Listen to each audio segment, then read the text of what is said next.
Hey, thanks for joining me as I look at just an awful comic book. Um, it's kind of unfortunate where even like great legends can end up working on something that's just like, well, you're better than this. And it's not that the pencils by George Perez, there's no lacking in the ability of his art at all. It's just this story, this comic, these characters. Who fucking cares? There is so nothing here. It's so ridiculous. Techno Comics, number one, dated 95. I was graduating high school.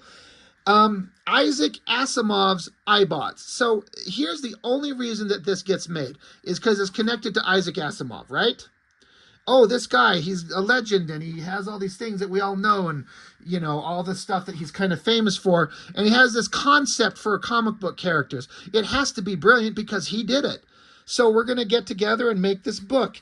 And I'm like, there's just a certain point where everyone is making a superhero team, and there's the big strong hero and the hot girl and the wild guy and the grumpy guy and another hot girl, and they get together and they punch things and they all kind of like back each other up and try to support each other and punch the monsters, and it's all just like a second-rate version. Like, to me, based on my experience of what I've read, the absolute pinnacle of the superhero team for me is the classic John Byrne, Chris Claremont X-Men.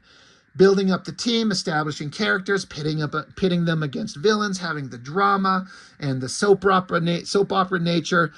It just worked in a way that hasn't worked quite the same in any other book. Now, I'm sure there's some other stuff. I haven't read DC. There's probably classic runs of like the Justice League and stuff like that that are probably similar. I don't know, but in terms of what I'm familiar with, the Claremont Byrne era X-Men is the gold standard, and everyone's trying to repeat that formula. And at a certain point, it just becomes like, this is dumb. All these characters, who cares? This, I don't know what the secret is. I don't know. I did try to actually read this, and I got certain pages into it, and then I start kind of like, all right, let's keep flipping through. And I eventually got to a point I'm just flipping. I'm like, fuck it, I'm done. There's nothing here. Nothing here. So you've got Howard Chaykin as creative development, Stephen Grant as scripter, George Perez as penciler, Joseph Rubinstein and Mike Witherby as inkers, Richard Starking's comic craft letters, etc., etc., etc. So here from Howard Chaykin, it says, I took the original concept from Isaac Asimov and created for Techno the superhero team you're about to read. I had a ball. It was a kick to work with the legendary Masters concepts and the import from Martin Greenberg, Techno senior editor and the world's number one anthologist, and editor Jim Chambers worked out the kinks that emerge when you're building a superhero comic.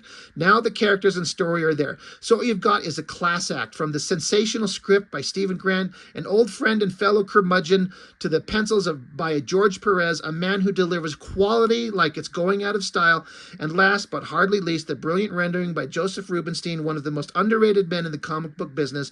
Forget your hot book flavor of the month. I'll take experience. And this team of seasoned professionals kicks major butt. That all sounds perfect. Except this shit is boring as fuck. It's, again, if you love it, great. Maybe you could get into it and tell me why it's good. December of 95. I don't like the coloring on this at all. I feel like the coloring fucks up Perez's pencils. It just kind of hides it in this sheen of modern, at the time, computer coloring. I don't know. I am not an expert at all on George Perez. I've read some of his stuff, but not a lot. When I think about it, the only thing that comes to mind that I know that I've read, I didn't know it was him at the time because I wasn't paying attention, but I was collecting the Infinity Gauntlet, which he drew the first 3 issues of the 6, right? It's 6 issues. I think he drew part of 4, if I remember correctly. It's been a long time since I've looked at it. And then at a certain point, Ron Lim took over and did a really commendable job. Like, he ended that series. And I know this is going to be insulting to a lot of people when I say on that Infinity Gauntlet, I didn't even notice the artistic change. As a kid, as a late teenager, I didn't notice that. All I knew is that it looked beautiful from beginning to end. And now looking at it, I can see the artistic difference for sure. I can identify Ron Lim over George Perez easily. But at the time as a kid, I was just into the story. Anyway, that being said, that's the only thing that I know definitively off the top of my head that I've read that George Perez has drawn. I've seen pinups, I've seen his drawing expansive scenes of characters with tons of different characters all over the place, just packed in there. He's a legend. I know it, but I haven't read a lot of it, so I can't speak on it too much. It's a very classic, old school master where he can draw anything and everything. His storytelling is crystal clear through and through. Doesn't excite me though. This would not make me pick it up based on the art alone. Sometimes the reality is an artist can be a master, absolutely perfect on one book, one title in a certain era with certain characters, and it would never be more perfect. And it will never be bettered. And then some time passes, they stop and they come back and do something else that's similar, and the magic, gone. It's just not there. And so as a issue 1 of an Isaac Asimov's, what the fuck is this called? iBots? I don't know what George Perez thinks about this book. What I just suggest is probably just a job. And he's hired and he probably got paid well and he puts in all the effort, you know, people getting attacked, bad guys, guns shooting at people, terrorists, you know, threatening people. Well, we better get some superheroes showing up, which we do. Out of the blue comes hot, half-naked girl. Now, again, I'm all about hot, half-naked girls, for real. But when you go back and look at some of these outfits, like, I'm all about, like, I like to do female figure drawing, making hot, beautiful girls, sexy figures. But sometimes these outfits that these characters get put in, especially the girls, it's so ridiculous that even I look at it and go, I wouldn't even have her be that naked. Like, she can, it just looks ridiculous. I never wonder what Perez thinks of this type of shit. He's probably like, I didn't design these things, but I got to draw them, so whatever. Muscle Girl shows up and clacks their heads together. Bad guys start shooting at him. So Hot Girl's throwing the guys she's got, throwing them at other bad guys, smashing them around.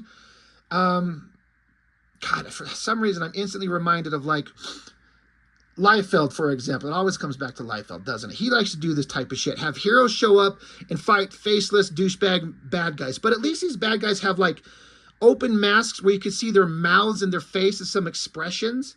So they kind of feel like actual human beings rather than like a full face metal mask with no expressions. So they're faceless, nameless, pointless nobodies.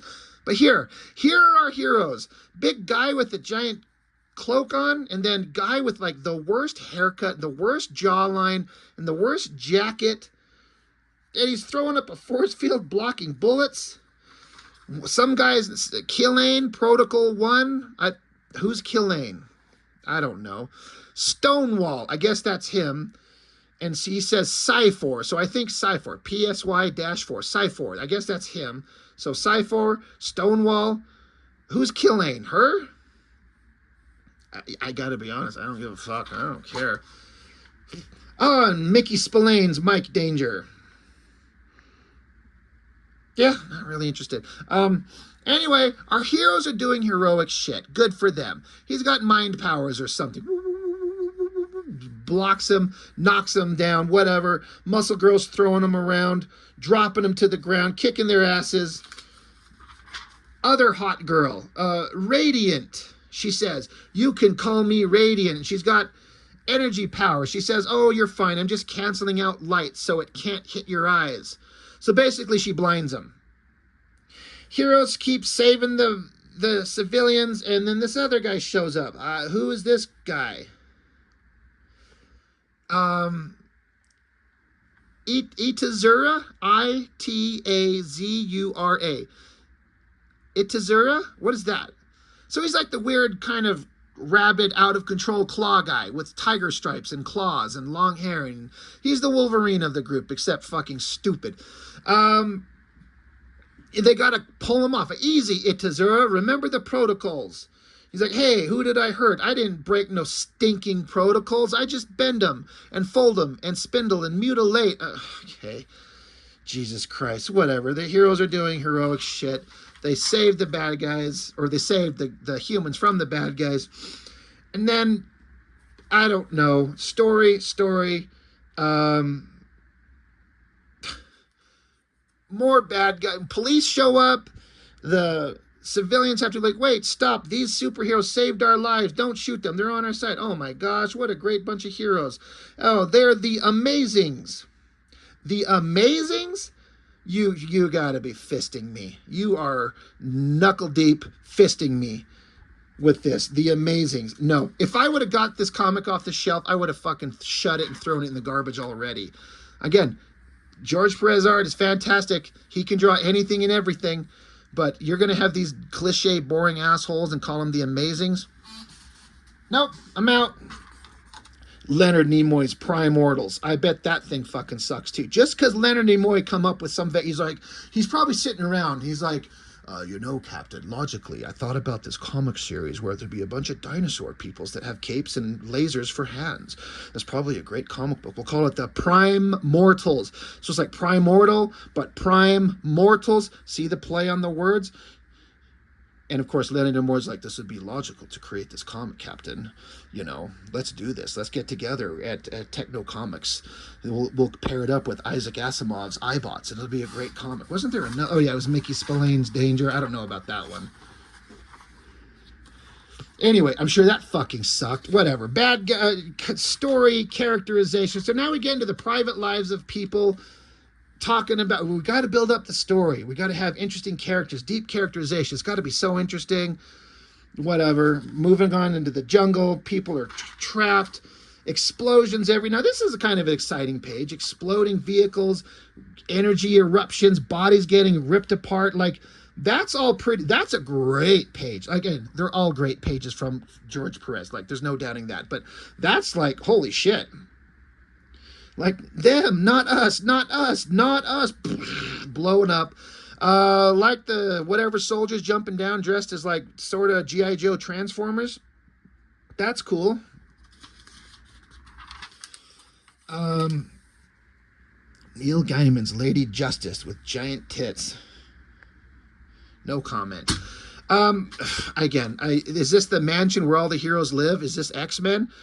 They're all walking around, they're all talking, they're all chit-chatting, they're all jumping off the diving board into the swimming pool. I swear it's not X-Men. Boy, I can't even begin to care. This is where I'm like, I don't care about any of this. I've seen variations of this a million times at this point in 95, and I was 18 years old and already like, there's nothing here that's interesting me. So again, have any of you out there read this? What was the hook? I understand a first issue is difficult as hell. You have to introduce all the characters, all the situations, set up kind of motivations, and then start getting your ducks in a row to get payoff down the line. But you also have to keep it interesting enough to keep the attention of boring, vapid assholes like myself as a kid going, this shit is not as cool as Youngblood. This sucks. This is not as cool as Wildcats and Spawn. This sucks. Does it get better? The designs don't interest me. It just feels like cliche versions of shit we've already seen. And when they're called the Amazings, boy, am I out. I am just so done. Next issue, Origin of the Species, art by George Perez. Awesome. Don't care. Pin-up from Howard Chaykin. Yeah. What else is in here? Neil Gaiman's Technophage. I don't know. Giant lizard. Put big titties on it and we'll talk. So, yeah. No disrespect meant as I fucking just ripped this book apart. As I'm just like, it just not for me. Techno Comics Unleashed. So Leonard Nimoy's Primortals, Mickey Spillane's Mike Danger, Gene Roddenberry's Xander in the Lost Universe. Oh, again, you just get the Star Trek guys. Roddenberry, he creates Star Trek, right? So anything else he has must be a good idea. So, and we can also have name recognition by putting his name on there, like Roddenberry, Nimoy, Isaac Asimov. I don't know who John Jakes is. Mulcon Empire. And then Gaiman, Mr. Hero, Technophage, Lady Justice. Nothing there looks interesting. I would not doubt for a second that the people in charge were going out of their way to create the best comics they could. I never doubt that. And maybe they are, and I'm just elitist asshole bullshit that's just not interested in reading stuff that looks boring and cliche. But this is not for me. Not interested in the slightest, as you can tell. But again, if some of you read this and know about it, what was the hook? What ended up being interesting about this, if anything? I would really like to know, because I am absolutely not going to go looking for more of this. This is something that somebody had sent to me in a box of a bunch of other stuff, and I appreciate it. It gives me something to kind of look at and something to bitch about on the channel. But boy, was I not interested in the slightest. It's just nothing there for me. So that's all I got. So if you know something that I don't, tell me. Educate me. I appreciate it. Thank you for joining me. I really, really appreciate it. I'll see you next time.